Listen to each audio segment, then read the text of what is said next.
Mon podcast IMO.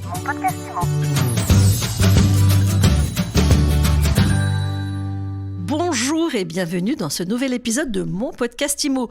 Tous les jours, on vous donne les clés pour comprendre le marché immobilier. Et aujourd'hui, on retrouve Brice Cardy, président du réseau coopératif L'Adresse. Bonjour. Bonjour Ariane. Alors ça y est Brice, la crise, elle est bel et bien là. Oui, mais pour nous, enfin, ça a été clairement identifié. Elle est installée depuis pas mal de temps déjà, pas mal de mois. On espère avoir su réagir comme il fallait avec la bonne vitesse adaptée auprès d'abord de nos collaborateurs, nos consultants, afin de leur donner finalement des explications et la capacité de les relayer auprès de leurs clients. Et grâce à des médias comme le vôtre, force est de constater qu'aujourd'hui, et j'aurai peut-être le temps d'en parler, on a des bonnes, des moins bonnes nouvelles. Mais enfin, la bonne nouvelle, c'est que certains vendeurs sur des marchés extrêmement tendus semblent avoir compris que le temps ne jouait pas en leur faveur. Donc ils commencent à se dire on va faire des efforts sur les prix. Mais alors avant d'en parler, l'été globalement il s'est passé comment pour vos agents ? Alors avant de parler de l'été, on peut peut-être faire un petit focus rapide sur le premier semestre. Rappeler qu'en ce qui concerne le réseau L'Adresse, le volume des ventes a baissé de 20% au premier semestre au niveau du territoire. En rappelant peut-être quelque chose qui a déjà été évoqué, c'est qu'on a véritablement un marché à deux vitesses. On a vraiment un marché multisecteur. Les fondamentaux jusqu'à présent, on avait un peu Paris, les prix haussiers parisiens et avec l'impact que ça pouvait avoir sur le reste de la France. Bon, aujourd'hui, là, clairement, les cartes ont été largement redistribuées.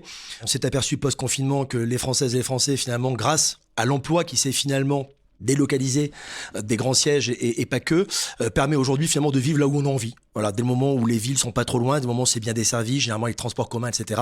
Transports en commun, voilà. Donc ça, c'est de constater que cet atterrissage, cette redistribution, elle n'est pas terminée. Ça veut dire que derrière, on peut se dire les grandes villes vont se vider encore en faveur des territoires des villes moyennes ou ce mouvement, il est passé ? Ah non, je dirais pas ça. Je dirais que ce qu'il faut bien comprendre, et c'est assez à la fois simple et mécanique, c'est que on parle pas forcément de vider ou de quoi que ce soit, on parle de là aujourd'hui, d'un impact.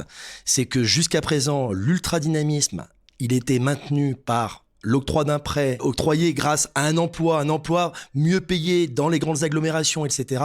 Et de dire que là, il y a un rééquilibrage qui fait que celles et ceux qui ont rendu le prix de l'immobilier le plus cher sont les mêmes qui doivent aujourd'hui comprendre que les prix doivent être corrigés. Et ça, cette démarche-là, elle a été largement entamée. En région, on sent qu'il y a un dynamisme qui est un peu plus fort. Je reste assez convaincu qu'on va vivre, là, dans les mois à venir, un peu la même situation. Je peux vous donner un exemple, pour bien être clair dans mon propos. Rappelez que le prix de l'immobilier en France, c'est à peu près 200, enfin un peu moins de 300 000 euros. Le prix moyen à Paris, c'est pas 300 000 euros. Donc, quand vous avez un prix de l'immobilier, par exemple, je peux vous donner une ville qui, dans le réseau L'Adresse, a connu une très belle performance pendant l'été en termes de vente, c'est Carcassonne. Carcassonne, c'est 50 000 habitants. Eh bien, Carcassonne, le prix de l'immobilier dans l'ancien, c'est 1 500 euros le mètre carré.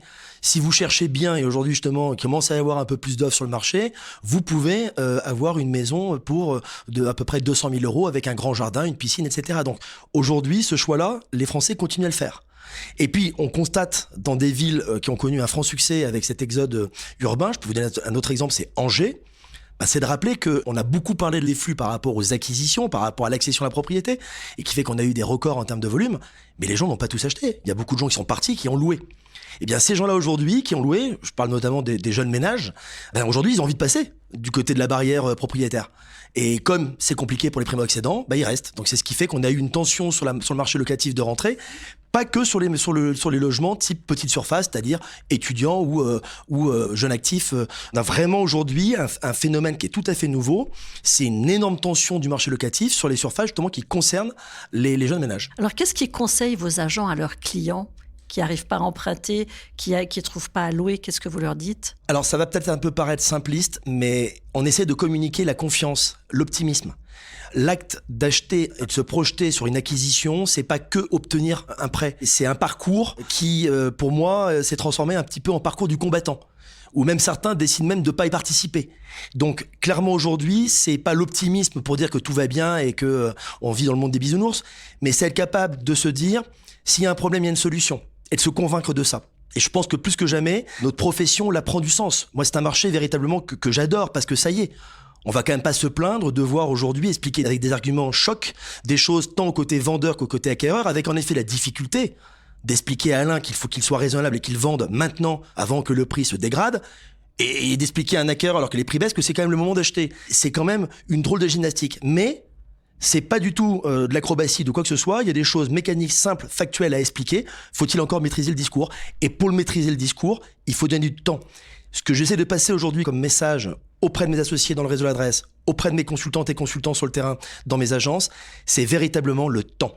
Prenez le temps surtout de bien identifier vos clients, de bien comprendre leurs besoins. Dès le moment où vous sentez qu'il y a un projet, et que ce projet a une projection, ce que j'appelle le court ou moyen terme. Court ou moyen terme, après ça peut être discutable, hein, mais pour moi c'est 2 ans. 2 ans. C'est une première façon d'être capable de répondre, parce que ça finalement ça n'a pas changé, au client qui va vous dire, quel qu'il soit, profil acquéreur ou profil vendeur, je suis pas pressé. Alors celui-là, il faut vraiment, parce que celui-là c'est pratiquement tous les clients, c'est là qu'il faut trouver les mots justes, les arguments forts, factuels, objectifs pour dire méfiez-vous, et mon rôle de conseil c'est de vous le dire, et de vous l'expliquer, le temps ne joue pas pour vous, le temps joue contre vous. Le temps joue contre vous parce que les prix baissent. Vous avez vu d'autres cycles de baisse. Vous pensez que ça va aller jusqu'où cette baisse des prix qui démarre seulement finalement? Bien malin, celui qui peut prétendre de savoir exactement. Et puis une fois de plus, avec des cartes.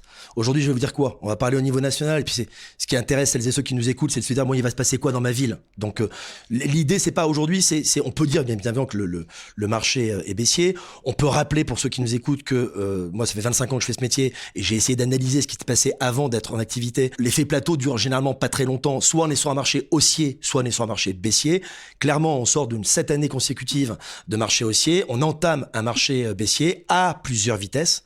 Même pas à 2 vitesses, à plusieurs vitesses. S'arrêter, faire un focus pour savoir ici ou là, est-ce que ça va baisser plus? C'est pas, je pense que l'analytique, c'est pas forcément ce qui intéresse. C'est juste de dire en effet que le système s'est mis en place et que véritablement l'argent a changé de camp. Il faut qu'on comprenne qu'aujourd'hui, en fonction des endroits où on se trouve, on va avoir 50, ça peut aller jusqu'à 60, 70, 80% sur certains secteurs où les gens vont devoir passer par la case crédit pour pouvoir faire l'acquisition d'un bien. Et bien cela, faut rappeler que on a perdu bientôt 30% de capacité d'emprunt. Donc clairement, l'argent a changé de camp, il est passé de la poche des vendeurs à la poche des banques. Donc ça, les vendeurs doivent l'entendre. Très sincèrement, je peux vous dire que sur les marchés qui ont connu des prix très très hauts, aujourd'hui ils le comprennent. On le voit dans certaines communes, notamment Paris, la première couronne, tout le marché qui a été plus dynamique ici ou là, aujourd'hui c'est celui qui doit être plus corrigé que les autres. Les vendeurs, ceux qui le sont vraiment et qui sont sensibles à cette notion de temps, le sont. Et le côté acquéreur, ce qu'il faut leur expliquer, c'est que d'attendre, c'est pas le bon choix, parce que si le marché se corrige, c'est parce que les taux continuent à monter. Donc, il vaut mieux avoir aujourd'hui un taux à 4% que à 5% d'ici la fin de l'année. Donc, véritablement, cette notion de vitesse, elle est surprenante parce que le marché est quand même plus calme. Il y a beaucoup moins de visites. On peut dire aussi une bonne nouvelle pour les acquéreurs qui se sont beaucoup plaints ces dernières années, qui n'avaient pas assez d'offres. C'est de dire que si on a une baisse de volume de 20%, c'est que les délais se rallongent et que si les délais se rallongent, il y a plus de stock. Donc il y a des endroits où aujourd'hui il y a pratiquement 40% de logements en plus. Donc ça permet aux acquéreurs d'avoir plus de choix pour pouvoir justement se projeter dans un projet de vie. Et ça, c'est bien pour vos agences aussi qui reconstituent des portefeuilles de biens à vendre. Après, nous, attention, important de rappeler qu'on a un métier, un des rares métiers, on n'est pas rémunéré en fonction de nos moyens, mais on est rémunéré en fonction des résultats. Donc demain, vous avez 15 logements, 20 logements ou 25. Ce qu'il faut, c'est qu'ils puissent se trouver acquéreurs. Donc on en revient toujours sur l'équilibre du prix. Et le vrai spectre qui a changé aujourd'hui, c'est ce qu'on appelle le prix marché. Et le prix marché, on ne le connaît pas en fait. C'est celui qui fait le prix, c'est l'acquéreur qui se projette et qui s'engage dans 20 ans de crédit. Donc c'est vraiment un marché qui est en pleine mutation, sans vouloir jouer avec les mots, mais que je trouve véritablement passionnant. Et vous, donc, vous faites la courroie d'ajustement entre les acquéreurs, les vendeurs. Vos agences, elles résistent à tout ça? On entend des chiffres de ci, de là sur les fermetures, les cessations d'activité. Qu'est-ce que ça donne dans votre réseau et au niveau macro? Celles qui résistent, c'est celles qui ont pris le parti d'être dans l'action. En fait, je crois qu'on verra l'atterrissage, mais je pense qu'on va en effet atterrir sur 20% de volume au niveau national sur les prochains mois. On sera sur à peu près 12 mois glissants, je pense qu'on sera à moins 20%. Mais en rappelant qu'on compare 20% sur des années records. 20% de moins sur les années records qu'on a vécues, c'est encore largement suffisant. En revanche, là, clairement, ça va être l'occasion de voir ceux qui sont meilleurs que d'autres. Ceux qui ont connu un marché facile où il fallait juste être au milieu d'une belle rencontre et que finalement tout se faisait très vite et très facilement, aujourd'hui, c'est compliqué. C'est compliqué parce que les gens s'y perdent un peu. Taux d'usure, pas taux d'usure, attendre, ça baisse pas. Tout ce qui est normes énergétiques, c'est grave docteur de savoir si la lettre est pas bonne, est-ce que ça va vraiment être compliqué. Voilà, donc tout ça, une fois de plus, c'est des compétences qu'on doit trouver auprès d'un professionnel immobilier. Et nous, on s'efforce dans le réseau L'Adresse d'accompagner nos sociétaires dans beaucoup d'informations et de formations avec des outils pratiques pour pouvoir justement les aider à relayer auprès de leurs consultants pour qu'ils puissent eux-mêmes le relayer auprès de leurs clients. Et concrètement, il y a des fermetures déjà chez vous ? Il y a des régions qui sont plus touchées que d'autres ? Non, vous savez, nous, on a un système déjà, je ne veux pas du tout faire ma pub, mais déjà, nous, on a un système, on est une coopérative, pour celles et ceux qui ne le savent pas. Et dans ce sens, chaque patron d'agence est associé à la marque. Et donc, en gros, 2 fois par an, on fait les assemblées générales et en fait, on décide un peu de notre sort. Et dans le sort, donc, on a décidé depuis maintenant 22 ou 23 ans que le réseau existe, on mutualise. Donc, c'est bête, mais le prix de fonctionnement d'être dans un réseau comme celui de L'Adresse coûte en moyenne entre 2 à 3 fois moins cher que d'être dans des réseaux que vous devez connaître, concurrents, des réseaux qu'on appelle des réseaux de franchise. Donc ça paraît bête, mais je peux vous dire que le moindre pourcentage à la fin du mois, vous êtes bien content d'être coopérateur associé que l'inverse. Ça, c'est la première chose. La seconde chose, c'est que on a su, il y a une quinzaine d'années, créer à côté de la coopérative une centrale d'achat. Et dans cette centrale d'achat, on mutualise tout le fonctionnement qui va aller. Que ça soit le logiciel, la diffusion des annonces sur Internet, etc. Et là, pareil, les économies, là, ça peut carrément aller à 200 ou 300%. Donc, dans le fond de roulement d'exploitation de l'agent immobilier, on essaye avec cette notion de collectif, moi le premier, rappelez que au-delà d'être président du réseau L'Adresse, je suis patron, gérant associé d'agences immobilières. De vos agences à vous. Bien sûr, avec une douzaine d'agences immobilières en zone francilienne et ailleurs. Donc, les doigts dans la prise, on les a.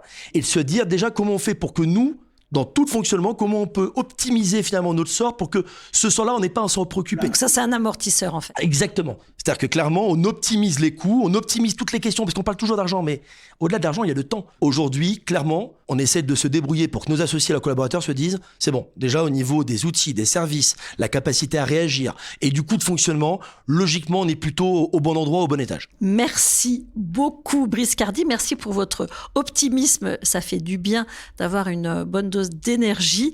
Je rappelle que vous êtes président du réseau coopératif d'agences immobilières L'Adresse. Merci beaucoup, Ariane. Et je vous dis à très vite pour un nouvel épisode de mon podcast IMO à écouter tous les jours sur MySuite IMO et sur toutes les plateformes.